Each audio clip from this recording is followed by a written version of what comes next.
Tiles are an easy way to be able to add depth and dimension to your miniature projects. Hey everyone, welcome back to the table. I'm Scott, and today we're going to talk about adding tiles to your miniature projects. Could be dioramas, could be display boards, could be actual bases for your miniatures that you're working on, or just, maybe you could translate some of this to real life. I'm sure there's some things that you probably don't want to do, like put foam tiles in your bathroom. But you do you. I'm not stopping you. Be as creative as you want to. Before we get started, I just want to ask you if you have your own tips on using tiles or making tiles, put them down in the comments below. And while you're there, make sure you give us a like and subscribe. It would be appreciated. So let's get going. On for tip number 1. Our first tile project we ever did, we actually 3D printed tiles. Now, 3D printing is a great way to be able to get tiles done without having to actually carve them out of foam. You can, if you have access to a 3D printer, then there's tons of bases and models that are out there that you can print. If you have access to your own 3D printer, you can slice the models and make them fit for whatever application you're doing. In our particular case, we've done this in the past. We did this for the bases of the models, so that way we can take and match the area that they're going on to. Now, there's a couple tools that you can use to be able to do some of the slicing and cutting if you haven't attempted this before. Ones that are available is called Tinkercad. And I'm going to put the link for this and the other things I mentioned down below in the description of the video. So check that out if you're looking for that. But the name of the software is called Tinkercad, browser-based and provided by Autodesk. And you can go onto the site itself, you sign up for a free account, and then you can drop in 3D models and you can manipulate them. But you can also create some of your own things and make some stuff as well. It's pretty easy to use. It does have some limits on the complexity and the size of the file that you do. So if you're downloading these massive files from, Patreon or My Manufacturer or any of these other places that are out there that, you can easily find 3D models, you're going to quickly, run into a problem because a lot of those are going to be larger than what this program can handle. And we've actually run into that problem. So the other program that we now use called Chitubox Pro, I am not a 3D modeler, so I'm looking for simple and easy things that I can use just to simply cut things where I want to cut them, or, drill holes or do some simple operations, right? Tip number 2 is painting your tiles. And painting tiles can be as complicated as you want to make it. There's a couple different methods that are out there and how you can paint your tiles and what you can do. If we're talking about 3D printed tiles, method number 1, and this is the method we used when we did the Sisters diorama, we actually painted each individual tile. And the way we did this is kind of like how, if you've ever made a cake and did the marbling inside of a cake, is that you will pour your material in there, you'll pour in a drop of whatever color you want, and then you'll take a knife and swirl it to make the marbling. This is exactly the case with the individual tile method. What you do is you take a drop of your paint, you put that in, you take a little bit of a secondary color, put that either on your brush or drop it directly depending on the size of the piece that you're working on. And then we simply swirled it in to be able to create that marbled effect on it. Now, it worked out pretty well, but it was extremely time consuming. Now, the other method that's out there is the dryer sheet method. And the idea and principle behind this is that you stretch out a dryer sheet, you put it over top of the piece that you want to do, and then you will use an airbrush to paint over this, and it gives it kind of like a marbled effect because you're not going to be painting the entire thing. You're basically using the dryer sheet as a screen. I've tried doing this originally with the Sisters diorama using a rattle can, and it did not work out very well. And so what happened more times than not, dryer sheet would move a little bit and the paint would get underneath it and the whole effect would be ruined. A couple other little sub tips for this is if you are going to do the dryer sheet method, you want to do this with used dryer sheets. Let's talk about tip number 3, which is planning your layout.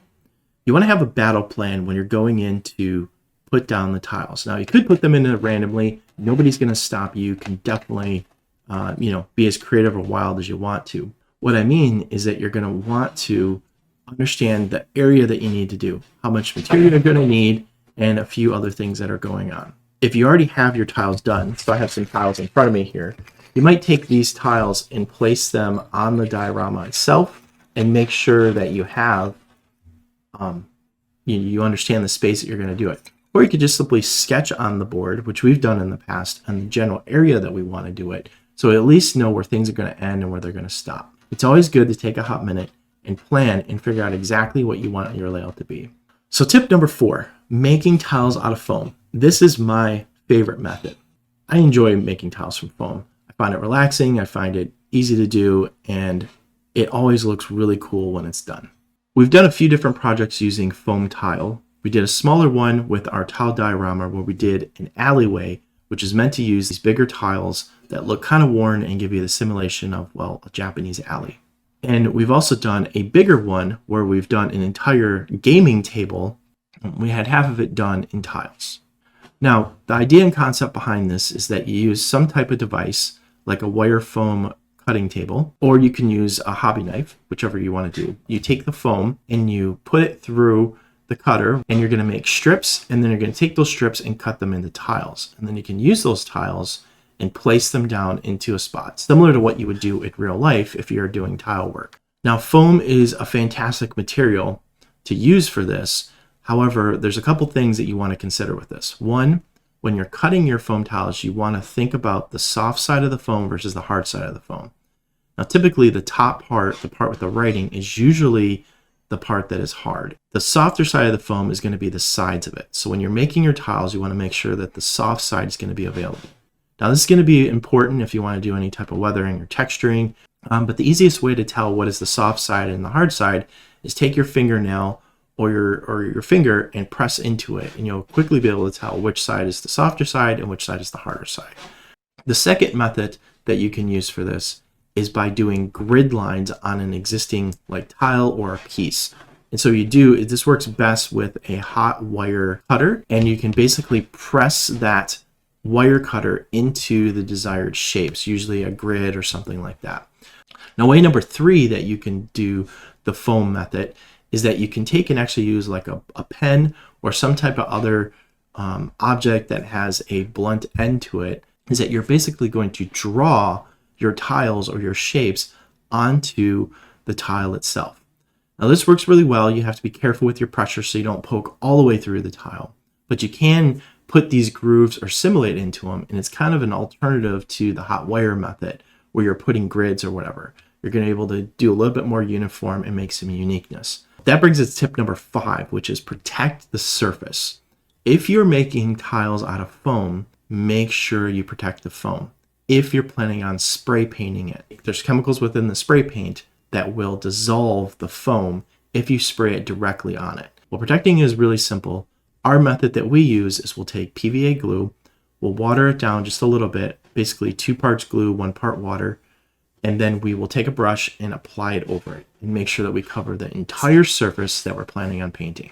The thing we like about using PVA glue is that you can see the color of it is typically white, and when it dries, it becomes clear and see-through, and so you can tell when everything is completely dry and you're ready to go ahead and take the next step. Tip number 6.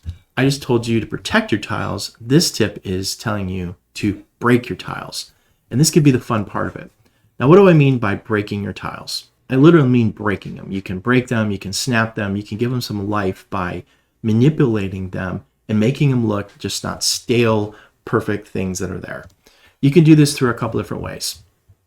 One, you can use literal tools like we did in our World Eaters diorama in creating dents, scrapes, and cuts into it. Now, weathering is just going to make it look realistic. If you look at foam, it's a very flat surface, and that could be the look you're going for. And if it is, perfectly fine. But if it's something that's been out in the elements, it's outside, depending on the scene that you're trying to put, it's best if you weather your tiles. And the simplest way to be able to do that is you take a piece of aluminum foil, you ball it up into a ball, and you'll roll the foam onto the tile. This will give it a weathered effect. It looks fantastic when you do dry brushing, or if you do or you put a wash on it, you'll really be able to see the nooks and crannies, and it brings the tile to life versus just a flat, stale surface. Another way that you can weather your tiles is you can take a bunch of rocks. The bigger rocks or the rougher the rocks, the better. And you put those into a bag, a box, or maybe a bucket that has a lid, and you put your tiles in there too, and then you basically shake the thing up. Now what this is going to do is it's going to soften the edges of your tiles, and it's also going to add some additional dents and weathering that happens onto the tiles. Now, for a bonus, you can actually take all of these methods and combine them together to make them look, to be able to create some really realistic tiles. And again, this is what we did in that World Eaters diorama, as you can see, and it looked fantastic. These things look pretty realistic and even better in person. So tip number 7 is secure your tiles. Now what I mean about securing your tiles is adhering them to your project, whether it be bases or other foam, wood, whatever the case might be. Our preferred method is actually using hot glue. I like hot glue because it is very quick and easy to be able to apply. It dries pretty quickly. It gives me a lot of control to be able to move things around. You want to be a little bit careful with it because one, the hot glue can actually melt the tiles or melt the foam.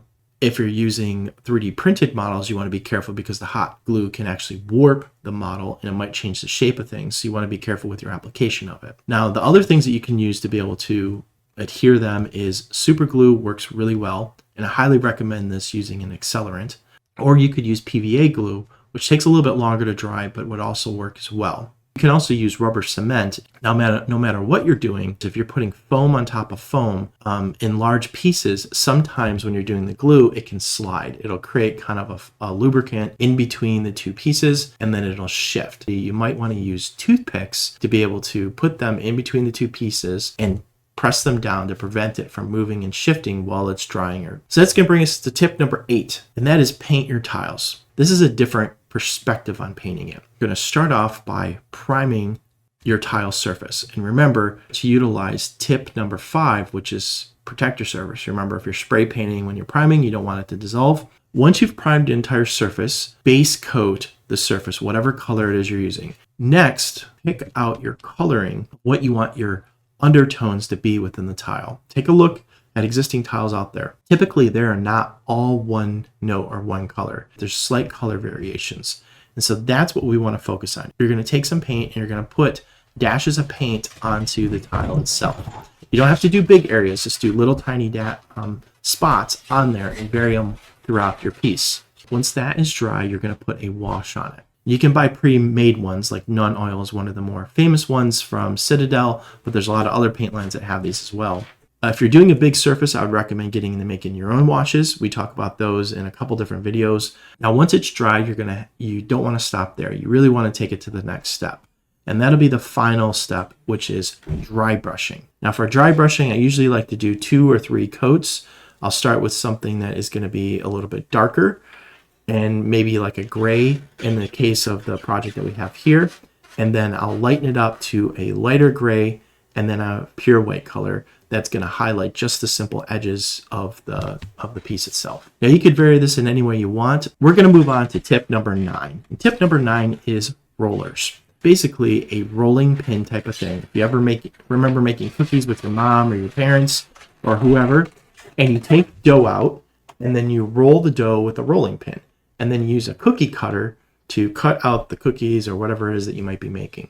What has happened with the rollers is they actually took and put the design itself into the roller.